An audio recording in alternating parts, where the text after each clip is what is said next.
We just got the reveal of the Gilded Crossbow, and Season T1, or rather Season SOB2, is on the horizon. So why not make a two-in-one video where we make our predictions as usual for the best upcoming artifacts for the next season, as well as break down and review the brand new artifact? Because let me just say, this artifact looks extremely promising and extremely strong.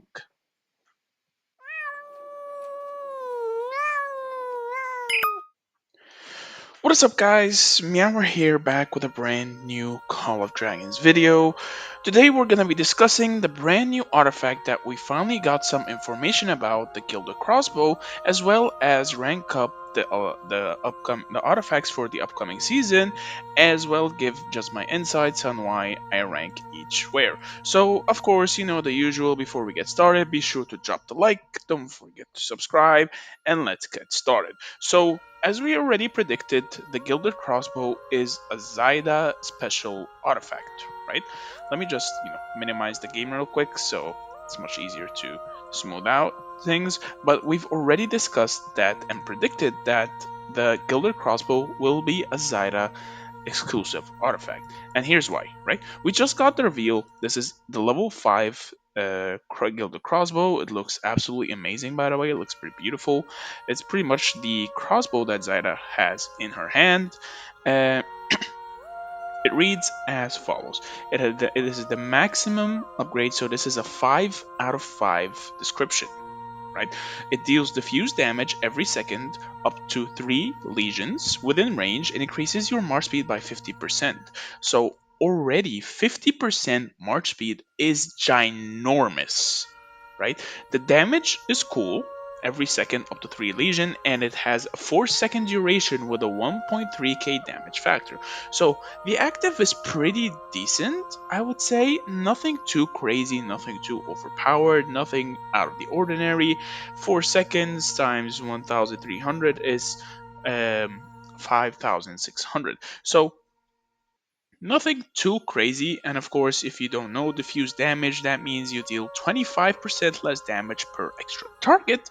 So, all in all, it will be a pretty decent damage nuke. Also, sorry, it's not 5600, it's 5200. So, even less than an active of something, for example, such as Goldcrest. So, all in all, it will be a pretty decent artifact, but the really strong part of this artifact comes from its passive. And we've been getting a lot of artifacts lately that have a passive effect that pretty much ties them to the commander, going with the theme of Generation 2 artifacts. So it reads: additional effect increases your legion HP. Increases your enemy HP bypass by up to 15%. Now, 15% HP bypass is, well, nothing like we've ever seen in the game before. We do have a similar stuff, such as Rattle Spear's defense penetration, but 15% HP bypass is just insanely strong and really underrated. Because if you don't know what HP bypass is, and of course, correct me if I'm wrong on this, but HP bypass is pretty much you are hitting a target and you're already ignoring 15% of its HP. Now, do know this is a self buff, not a debuff, so only the legion that has the Gilded Crossbow has it. Now, it reads increase 1.5% of your highest buff stack count. So, if you don't know, Zyda's main skill is actually a self buff that stacks, well, 10 times. So, in order to get the full value, you need to use it on Zyda exclusively, and you need Zyda to have her stacks fully cracked out in order to get the 10 stacks and carry that 15% HP bypass till the end of battle. Now, here's where I don't think it will be so overpowered after sitting down, breaking down, and everything, giving so many scenarios. During fights, you'll be juggling in and out of combat. So, as soon as you exit combat, the stacks will fall off, not only for her passive, but for the artifact as well. So that's in a way to keep it balanced. If the stacks did not fall off till your troops, for example, back to the city, then that will be a different story. But so far, overall, I think this artifact will be pretty strong. And of course, it's an archer thing, so I'm gonna max it. But did it make it to the S tier for the upcoming season? Let's find out. Of course, we're gonna be ranking artifacts on my personal opinion, and just because I rank an artifact in a certain ranking does not make it bad or anything. That's just there are just better options. So right off the bat, let's just start from what in front of us. Archer Manual, D tier, Phoenix Eye, B tier right now. There are just better alternative options for Phoenix Eye right now, so there's really no point putting it higher than B tier. Tier of Arbonne, it's finding its uses as people run multiple marches. It's an extra heal, so pretty decent. Swordland's Blade, gonna go into C tier as well. Viola's Bow is gonna be staying in A tier and maybe even borderline S tier because again the reasoning is still the same. Viola's Bow its value only gets better as more artifacts come out because it has a 10-second silence. So, really strong artifact overall, and those 10-second silences in big fights on so many targets because I believe it seals 5 legions, so 5 legions can't cast their artifacts in the middle of a big fight, kinda tend to add up pretty quickly. So, look out for this artifact because it's really tilting to play against. Springfield Feather, I'll put it into D tier. It's a utility based, I don't even know why I have it here. Storm Arrows gets pretty good as a map, such as Belleron. Again, Belleron tends to have a lot of, what do you call it? A lot of choke points, so being able to traverse the choke points with Storm Arrows makes it pretty good. So, of course, Breath of Gigantus, still S tier, still one of the strongest artifacts in the game, breaking defenses for 10 people for 20 seconds by up to 32%. I mean, if you don't think this is the most disgusting artifact in the game right now, by miles, then I honestly don't know what to tell you. Next up, Kingslayer, still in B tier. There are just better options right now. Uh, Dragon Scale Armor actually might crawl its way back into the top of A tier and maybe even in the S tier because I don't know if you guys know or not, but Infantry recently got a big buff. They have a new skill now. Which one is it? That every time you launch a counterattack, you gain a stack of Ironclad. Ironclad reduces range damage taken by up to 8 stacks, so that's 40% because it reduces range damage taken by 5%. That's 40% defense damage reduction against range units, and then Dragon Scale. Once you get a shield, you get another additional 18%. So and both of them stack actually. So you're looking at 58% range damage reduction, which is pretty crazy considering how tanky infantry are at the moment. So look out for this artifact because I think it's going to be really strong and maybe it could make its way into S tier, but we'll see as the season progresses. Shadow Blades, still in B tier, still pretty solid. I don't even know what this is. Greymar's Hammer, it's probably the same thing because infantry right now are going to be super duper strong. So having them out there with more artifacts, extra defense, infantry tend to love defense, and that extra stun will make people stay in place. Good engage and good utility in general. Always take it, always nice. Dragon Rift, D tier, pretty useless. Fang of Ashkari in the C tier. Freezing Ring is actually going to go into B tier. Maybe even S tier right now, because Freezing Ring is more of a utility artifact.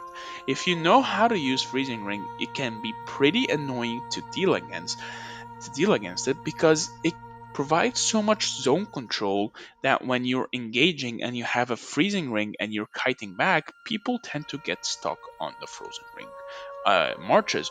Or you can use it to block a bridge push, block a choke push, and again, Belleron is known for its multitude of chokes, so it's pretty much gonna be very good if you know how to use them.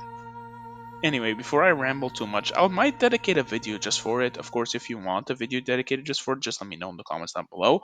But moving on, Heart of Kamasi, I've been using it pretty well. I've been using it a lot last season, and actually been giving me pretty good results.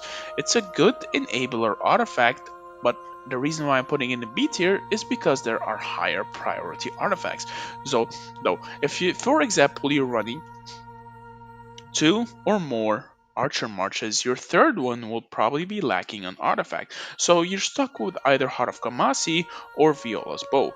Of course, depending on your playstyle, you can choose this or that. But for me, since I was playing a bit more greedy, I was using Heart of Kamasi as it enabled my other two archer marches to perform much better than normal. Versus Viola's Bow is more of a team player artifact because you help your allies as well. But both really solid options. Of course, I tend to value Viola's bow higher because of the HP it gives as well. HP, of course, is always the best stat in the game by far for most troops. Heart Piercer, D tier, Gold Crest. I might actually keep it in S tier, though I am a bit hesitant between keep putting it on the edge of A tier or S tier because the reason for that is, well, long range warfare. Long range warfare now, you are less you're giving less opportunities to use its active versus squishy targets where it shine, but it also gives Syndrome Freygar a CC to stop infantry that are attacking, especially now with the changes to the auto artifact casting mechanic that's made it so much more linear and so much easier to deal with. So I think I will be keeping it in S tier for now, especially because if Syndrome is getting flanked by an arch, by a cavalry or an infantry, and you have auto casting enabled, it will snare those marches in place, give you enough time to reposition, and give you enough time to have your allies nuke it. Inferno Flame might actually just go to S tier or just the top of A tier. Inferno Flame is pretty strong right now because of, well, as people progress more into T5 territory, the value of artifacts tend to skyrocket more because it scales with how strong your march gets. So Inferno Flame is pretty good. Visage of the Sanctus is a pretty underrated artifact. There are builds popping up for it to abuse it, so for now, I'll keep it on the top of B tier, but we might see it into the A tier pretty soon, just because of how much damage it can do once you build a march properly for it. As for Magic Bomb, it's still gonna be in C tier. It's pretty decent artifact to be honest for free to play and everything, but it's good. It's decent. Now, Oath of Stormpeak, from one of the biggest meme artifacts to now making it all the way into the top of A tier or even borderline S tier. And the reason for that, it's got a big rework that now gives you not one cavalry march, but now you got two cavalry marches that deal a lot of damage, that deal 100% damage once you max it, and well, you just delete squishies if you catch them off guard, plus it helps elevate the amount of damage your main march takes since it doesn't get one shot anymore. So honestly, if the other cavalry artifact wasn't so overpowered, I would think this one would be the S tier, but sadly that's not the case. But it could make its way into S tier pretty quickly since it's really good now and really underrated, and you can use it in so many situations now. Next up, Rattlespear. Rattlespear, still S tier defense penetration, is as valuable as ever, with now infantry getting tankier as well. That extra that extra defense penetration will help your archers deal with those pesky infantry, as well ignoring 20% of anyone's defense, whether if it's a squishy or a tank march is pretty good. And now as well, Kinara and Nico are kind of the meta right now, so you have more reliable ways of proccing the passive, making it pretty strong. Plus, the active can be used into certain situations once you are on the defensive side, well, because of course, long range warfare. Anyway, Springs of Silence D tier, pretty worthless. Now, Spring Blades, of course, still S tier. This artifact is so overloaded and it does so much damage. Whenever someone throws it at me, I know my march is gonna get deleted. It deals so much damage and it gives such a big steroid for your cavalry march that it's keeping Bakshi members relevant. So that march is being carried by such a strong artifact, which makes you think how strong this artifact really is. Anyway, Staff of Spring, D tier, single target heal, useless. Staff of the Prophet, pretty utility based. I'll keep it in D tier anyways. Wolf Woman of Haler, I will keep it into C tier. It's a utility based artifact as well. Mirage Orb, still S tier, still pretty strong for two main reasons. One, it deals insane damage, and two, the CC it provides, the crowd control, the knockback, and the airborne is a really good disruptor in big fights and interrupts a lot of March's DPS if everyone is clumped up. So, really strong artifact. Same can go for Spiritborn Toric. It's just a huge stat boost for your infantry march, and the taunt is always nice. You just get so many stats. It's such an overloaded artifact, but have a feeling that maybe with the changes to infantry, Dragon Scale armor might dethrone the Spiritborn Toric. But we'll see. Tests will be made and we'll make a verdict. Of course, this is just my predictions. And last but not least, the Gilded Crossbow. Now, I feel the Gilded Crossbow will be an A tier artifact. It might be S tier as we test it out and see how it works, since you can cast it while moving and you can hit up to 3 legions, but diffuse damage, meaning you lose 25% of your DPS for every extra legion.